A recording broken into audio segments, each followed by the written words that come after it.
So when you sent us this stack of research, on family dynamics and maternal attachment and romantic conflicts, Yeah, the heavy reading. right, the really heavy reading, but you asked us to deconstruct this very specific, honestly, almost bizarre phenomenon.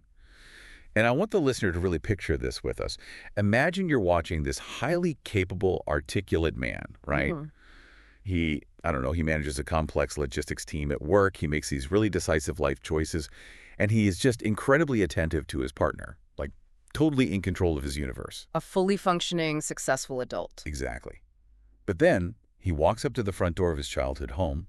He turns the knob, crosses the threshold, and within minutes, it's literally like watching a hostage situation. It really is. It's a complete shift. He completely transforms. Suddenly he's sullen, he's grumpy, totally uncommunicative. His vocabulary literally drops to like one-word answers. He's staring at the floor, and he might even start acting noticeably cold toward his partner. Yeah, it's this profound metamorphosis. And, for anyone observing this, especially for the partner who is standing right there, the immediate assumption is almost always, wow, he must just have a deeply antagonistic relationship with his mother. Right. Because it looks like raw resentment. It just looks like he hates being there. It absolutely looks like animosity. But the analytical text you provided for us today reveals something completely counterintuitive to that. Which is why our mission in this deep dive is to bypass those surface-level assumptions entirely. We are going to deconstruct the technical, psychological mechanics behind this involuntary regression. Yes, because it really is an involuntary thing. Right. We're unpacking that brutal collision between maternal attachment and adult autonomy. And honestly, whether you have experienced this involuntary regression yourself, or maybe you've watched your partner's personality just completely evaporate in front of their mother, understanding the underlying cognitive dissonance is really the only way to navigate it. Absolutely. And to get to the bottom of this, we first have to entirely discard our baseline assumptions about what a bad mood actually signals in this specific environment. Okay, discard the assumptions. Meaning what? Well, analytically speaking, this grumpiness, it's not a symptom of a bad relationship, and it's not a lack of affection either. According to the mechanics outlined in your sources, it is very often a symptom of intense, deeply rooted attachment. Okay, see, I have to push back on that immediately. I figured you would. I mean, intense attachment. Grunting over meatloaf and acting like a petulant teenager does not look like deep attachment. It looks like he wants to be anywhere else on the planet, I completely understand why it looks that way. It totally Yeah. does. But we have to examine the internal biological and psychological override that's happening here. Okay, an override. Walk me through that. So when a man who successfully manages his own adult life enters that specific childhood environment, he is violently pulled back into this predetermined child role. Violently pulled back. Yeah. I mean, he has chosen his life, right? His career, his partner. And yet the physical environment itself demands that he slot back into an outdated relational dynamic. So that sullen, blunt attitude that's actually the friction of that violent reversion. Oh, wow. So the grumpiness is the friction? Exactly. He is essentially resisting the pull of the attachment, but he lacks the psychological tools to assert his adult self without feeling like he's, severing a bond entirely. Wait, but if his logical brain knows perfectly well that he's an adult, he's 30 or 35 years old. Right. Why doesn't he just act like one? Because the body reacts faster than the logic. See, I keep thinking of this like connecting to a network. Oh, that's a good way to look at it. Right. It's like you have this highly upgraded, state-of-the-art computer running a brand new operating system, and it works perfectly in your apartment. But the absolute second it detects the childhood Wi-Fi network, the hardware just automatically reboots into an old, outdated software from 15 years ago. Yes. Why can't the logical brain just hit cancel on that reboot? That analogy actually captures the involuntary nature of this perfectly. Because, the prefrontal cortex, the logical adult part of the brain that knows he is 30 years old, is incredibly slow compared to the body's somatic memory. The nervous system, basically. Right. The nervous system, the physical environment itself acts as this massive sensory trigger. The old dining table, the specific cadence of his parents' voices, the way his mother tracks his movements across the room. Oh, man. Just hearing that makes me tense up. Right. Because all of this instantly revives decades of sensory conditioning. His body remembers that his primary job in this space is to monitor and manage his mother's emotional state. Wow. So before his logical brain can even process what is happening, his nervous system has already booted up the old software. So the Exactly. Wi-Fi network still has backdoor access to the hardware. It has root access. It really does. Yeah. And what makes this automated reboot so distressing, why it manifests as a generalized bad mood, is the way the mother's behavior systematically erases the man's adult identity. Which points to a massive misconception about what it actually means to leave the nest, right? Oh, entirely. Because leaving the nest technically has absolutely nothing to do with geography. You can live 3,000 miles away and still be deep in the nest. That's spot on. The text clarified that true separation, it doesn't mean hating the parent or moving far away. It technically means separating the emotional center of your life from the parent's emotional state. Like your compass isn't pointing at them anymore. Right, your internal compass is no longer calibrated by their fluctuations. But if a man was raised with the ingrained habit of constantly reading his mother's moods, feeling anxious if she is dissatisfied, feeling a sense of relief only when she is happy, then true separation hasn't actually occurred. He is still tethered to her emotional weather. Exactly. Tethered is the perfect word. And the sources detail how this erasure of the adult self happens through what I can only really describe as microabrasions. Yes. It's rarely a big explosion. Right. It's almost never a massive cinematic screaming match. It's so much more subtle than that. It's when a mother gives these old-style instructions, she comments on his haircut, or she gives unsolicited, kind of out-of-touch advice about his corporate job. Are you sure you should be sending that email to your boss? That kind of thing. Yes. Or she asks what time he's coming back from seeing a high school friend, which is effectively setting a curfew for a grown man. Or, she micromanages the amount of butter he's putting on his roll at dinner. It sounds trivial. It sounds hilarious from the outside, like you're managing a multi-million-dollar budget at work, but suddenly you're being asked if you've eaten enough roughage today. Right. But while each of those interactions seems incredibly trivial and, arguably well-intentioned in isolation, cumulatively they send an overpowering systemic signal to the brain. Which is what? The signal is, you are not recognized as an autonomous decision maker here. The adult self is being actively denied. And the nervous system perceives that denial of autonomy as a profound threat. Which creates this massive trap for the guy. A total trap. Because if he rebels aggressively to assert his autonomy, like if he yells, "I'm a grown man, stop monitoring my cholesterol," he suddenly feels this crushing guilt for hurting his mother. Right, because she was just trying to help. Exactly. She was just trying to help, so now he's the villain. And that guilt trap is the engine of the regression. He cannot fight back because the guilt of snapping at his mother is intolerable to him. But at the same time, the microabrasions are too eroding for his ego to simply brush off. So he's paralyzed. He is paralyzed between two impossible options. So what happens to all that repressed frustration? It leaks out. The grumpiness. The grumpiness is a pressure valve. He is passively resisting being pushed back into the past. He doesn't have the tools to assert his present self without feeling like a treacherous son, so he shuts down the system entirely. Okay, so here is where the mechanics become exponentially more volatile, according to the deep dive we did on the sources. Because this internal conflict is bad enough on its own, but you introduce an adult romantic partner into this childhood environment. Oh, and the entire ecosystem explodes. Yeah, it's the ultimate stress test. It really is. And we have to look at why maternal love and romantic love cannot occupy the exact same psychological space without causing severe dissonance. They're spatially incompatible. Exactly. Romantic love structurally involves building a new center of life with another adult. You are actively shifting the axis of your existence away from your family of origin and toward your chosen partner. Right. So if a man's sense of value and safety has always been implicitly tied to meeting his mother's expectations, then deepening a romance and visibly displaying that devotion in front of his mother feels technically like a betrayal. It feels like he's actively abandoning her or leaving her behind. He is abandoning the old structure, yeah. And this triggers a very specific, profound shame response. And the texts are very careful to clarify this, so we really need to be clear here. Yeah, this isn't weird Freud stuff. Exactly. This is absolutely not some Freudian sexual shame regarding the mother. Yeah. It is the severe psychological dissonance of bringing the adult intimacy of a romantic partnership, the shared glances, the physical closeness, the inside jokes, bringing all of that into the childhood space. He is desperately trying to draw a boundary between his current adult self and his past child self. Right. But because he is physically standing in the childhood space, the boundary just fails. The two worlds literally collide, and he feels this paralyzing awkwardness.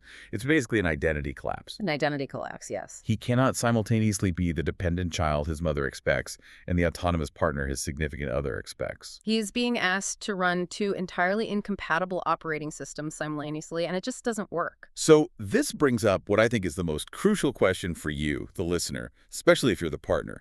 If he feels guilty about his mother, and he's frustrated by his own lack of autonomy, why on earth does he take it out on his partner? That's the million-dollar question. Right. Why act cold or dismissive to the person he loves who is literally just sitting on the couch doing absolutely nothing wrong? It comes down to the fear of disappointment.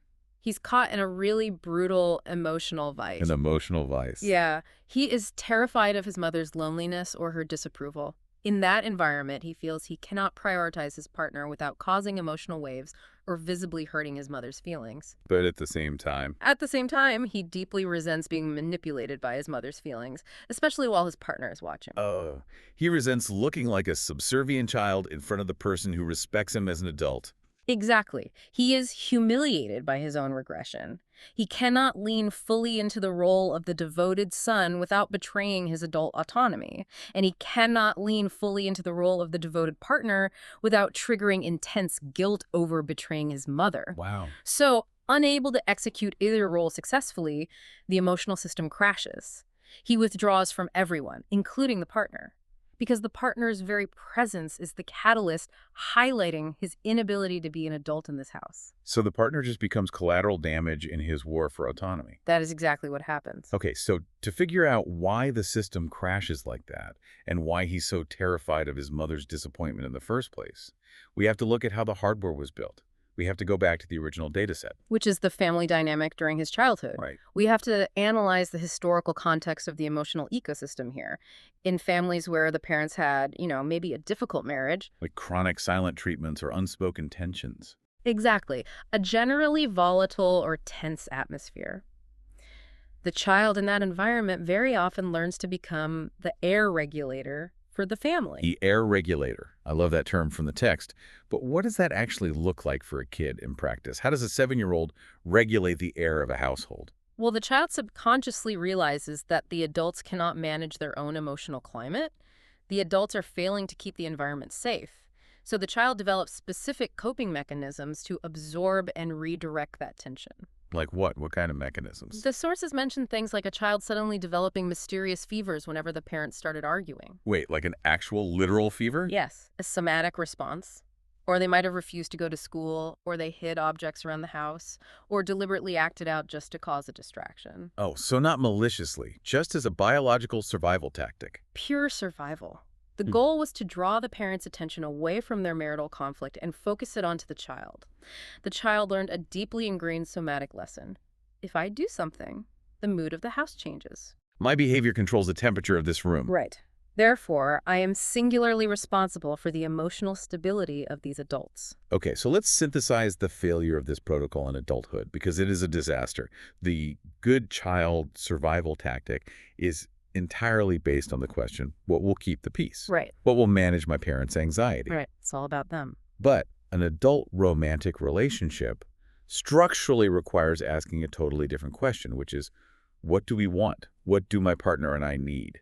Yes. So the old tools from childhood are not just useless, they are actively destructive to the new task of adulthood. They are completely antithetical frameworks. I mean, the childhood tools require suppressing your own desires to manage someone else's emotional state. Which suffocates a relationship. Exactly. If you apply that mechanism to a romantic partnership, the partnership cannot breathe. And this is why the man is left exhausted and highly anxious over these minor family tensions that, honestly, other adults would simply talk through. Like if his mother looks slightly disappointed that he is leaving on Sunday morning instead of Sunday night. Yes. His nervous system doesn't register that as a minor social friction. It registers it as a catastrophic failure of his primary childhood duty to keep the peace. Because the stakes feel like life or death to his nervous system. Exactly. So how do we stop the crash in real time? I mean, we've diagnosed the technical failure. The hardware is crashing because the old software is running. But when you are already in the house, the Wi-Fi has connected, the bad mood has descended. You can't just unfeel the shame. How does the source material suggest actually fixing it? Well, the first practical step the text outlines is a concept we can call forensic trigger tracking. Forensic trigger tracking. Wait, so like treating your own bad mood like a crime scene? Yes. You're literally looking for the weapon. That is a brilliant way to frame it. You treat it exactly like a crime scene. You must stop apologizing for the bad mood itself, stop focusing on the generalized fog of anger, and look analytically at the sequence of events. You treat it like a timeline. Right. You have to ask, what happened exactly 1 minute before the bad mood descended? You're hunting for the exact catalyst. Did the mother make a passing comment about his clothes? Did the partner receive a compliment from the mother, which created a sudden, uncomfortable shift in the attention dynamic? Or did the mother look lonely and ask, how long are you staying? Yes, exactly. Recognizing that exact trigger uncovers the hidden emotion, because you realize that what feels like blind rage is actually shame, guilt, or powerlessness masking itself. Oh, wow. Once you identify the specific trigger, the unexplainable mood starts to make logical sense. You strip the power away from the vague emotion by identifying the concrete cause. Okay, that makes sense. But once you find the trigger, you can't just forcefully choose your partner over your mom. I mean, the texts are very clear on this. Oh, you can't. The moment you frame it as a binary choice, mother versus partner, you trigger that massive guilt bomb regardless of who you pick. So how do you actually reprogram the system without blowing it up? You build autonomy not through grand, dramatic declarations of independence, but through compartmentalization and micro-choices. Micro-choices. Right. You write new code over the old software line by line. You make small sovereign choices at the childhood home. You decide what you are going to eat, regardless of what is offered. You decide exactly what time you are leaving, and you stick to it. Or you decide how you will spend the afternoon, like maybe going for a walk with your partner alone. Yes. Or you make a cup of coffee your own way, even if she explicitly tells you the mugs are in a different cabinet. Exactly. These micro-choices seem totally insignificant, but they are crucial data points for the brain. How so? They prove to the nervous system that I can choose my own life, I can make a decision my mother didn't authorize, and the family will not be destroyed, the house will not burn down. Wow. You are slowly proving to your amygdala that it is genuinely safe to be an adult in this building. That's it. And that leads to the final technical adjustment our sources recommend, which is shifting the return plane. Shifting the return plane. The man must consciously shift his psychological home base. Right, so he has to actively wire his brain to understand that the life built with his partner, choosing the furniture in their apartment, making daily decisions, building their own routines, that is his actual home. The access has to permanently shift. Yes. By solidifying this new foundation, he fundamentally changes his internal relationship with his childhood home. It becomes a place he visits, not the place he belongs. Oh, that's a huge distinction. It is. When that psychological shift genuinely takes root, he can enter the childhood home without his entire identity regressing. His mother might still treat him like a child. She might still ask about his curfew or criticize his haircut. Because you can't control her behavior. Right. But because his internal core remains firmly anchored in his adult life, the system doesn't crash. He doesn't have to become sullen or hostile to protect himself because his autonomy isn't actually threatened anymore. He can observe her behavior without being absorbed by it. I mean, the old role might flash on the screen for a second, but it doesn't delete his present reality. Exactly. He can finally view his mother as simply another adult with her own anxieties, rather than the omnipotent center of his universe. That is so powerful. So let's bring all of this together for you. The core takeaway from the deep dive we've done today is this. When a highly capable man regresses into a grumpy, uncommunicative state at his parents' house, it is not simple mama's boy weakness. Not at all. It isn't ungratefulness, and it certainly isn't a sign that he loves his partner less. No, it is a highly complex, deeply painful psychological struggle. It is the real friction between a deep historical attachment to the past and the biological developmental necessity to build an autonomous future. And resolving that struggle requires setting boundaries. But setting boundaries in this context means learning a very difficult, very counterintuitive lesson, which is loving your mother does not equal living up to all your mother's expectations. Right. You can love her deeply while actively subconsciously disappointing her vision of who you should be in that moment. And that separating love from compliance is the true hallmark of psychological adulthood. Which leaves us with a final lingering question built on today's analysis. As you navigate your own relationships, think about the boundaries in your own life. Is it possible that the absolute hardest boundaries to draw aren't with the people who actively wish us harm, but with the people who love us so much they just forget we've grown up? Hmm. And ultimately, are you willing to tolerate someone else's temporary disappointment as the necessary price of your own adulthood?